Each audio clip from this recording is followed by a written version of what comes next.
Well, I tell you what, we are making some progress. We got Coosa put into where each of the through holes were on the port side. Again, this was all solid.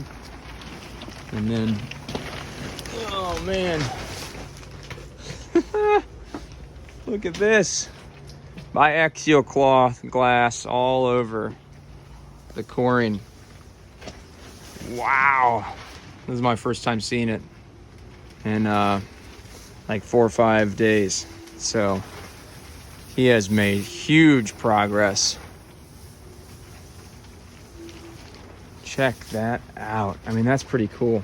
This right here, right? All new coring. Coosa around where the through hull fitting is. It'll never wet that hull side section ever again.